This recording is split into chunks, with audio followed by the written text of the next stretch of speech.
Ikaze inshuti bavandimwe bagusenga Altar TV, televiziyo yanyu hafi yanyu.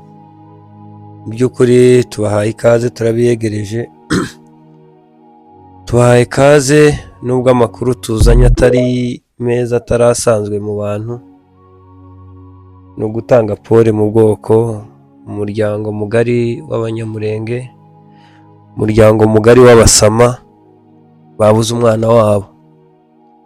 Mu by'ukuri tuje gutanga mpore, tuje gutanga ihumure mu muryango wabuze Mireille n'umugabo we Innocent n'abana basigaye. Tubahaye pole. Abantu bamenye aya makuru mu gicamunsi cy'uyu munsi, ariko mu by'ukuri basa nkaho abenshi batazi amakuru, batazi ngo bimeze gute, byagenze gute, azize iki se, yari ari he. Mireille yaguye mu bitaro bya Umwami Faisal hano i Kigali, Kacyiru mu Rwanda. Niho yaguye, yari arwariye igihe gitoya cyane, nubwo wenda imbarutso yarayimaranye igihe. Abakunzi bacu rero, mu by'ukuri twatekereje ko twatanga mpore, tugatanga ihumure mu by'ukuri mu buryo dushoboye, duhumuriza uyu muryango, umubyeyi umubyara bwite, se na mama,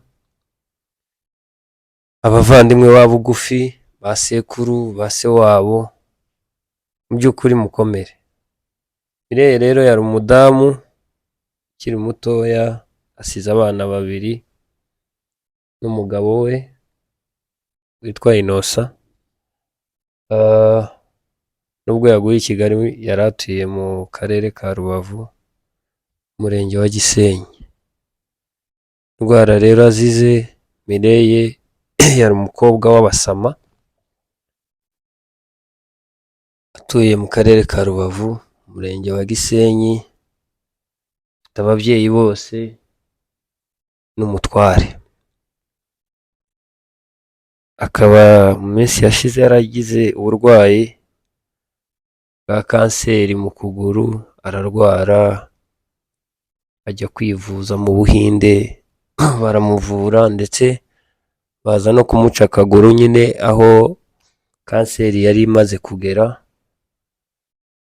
Nuko mu by'ukuri agaruka, abantu barongera barishimamo, babona yasubiye mu buzima busanzwe. Mireille yakize, yagarukanye bya byishimo byiwe. Aba followers biwe se cyangwa abakunzi be bamukurikirana kuri social medias, cyane cyane TikTok, Instagram yiwe, yabaga aririmba indirimbo z'Imana z'abahanzi batandukanye ba gospel. Mu by'ukuri agarukana ibyishimo, agarukana umunezero, nubwo yenda urugingo rumwe rwari rugiye cyangwa se baruciyemo, ariko yari afite ibyiringiro by'uko akomeje n'umuryango we n'abana, nubwo uko kuguru bari baguciye. Hanyuma rero mu by'ukuri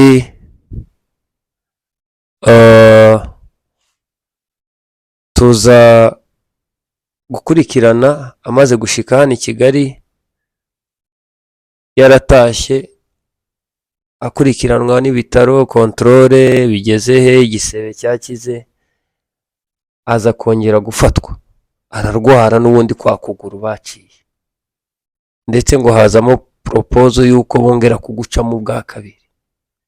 Naho yafatiwe mu minsi mikeya, Mireille araremba, indwara zinjira mu bihaha, ariko imbarutso rwose ari kwa kuguru. Mu by'ukuri iyi ni inkuru y'incamugongo ku muryango, umwana mutoya nk'uyu, umubyeyi nk'uyu, umwana usize abandi bana. Dutanze mpore, dutanze pole kuba muzi, inshuti, abavandimwe, abo biganye, abana biganye, ewana, pole kabisa, pole rwose, pole rwose, pole rwose.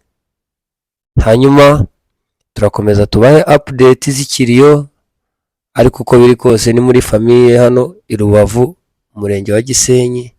Ikiriyo niho kigomba kubera, dutegereje gahunda zindi z'umuryango. Mu by'ukuri Imana imutuza heza. Mireya yari umuntu w'abantu, yari umuntu w'ubwoko, yari umuntu w'umuryango. Murakoze, Imana ibahe umugisha. Ciao ciao.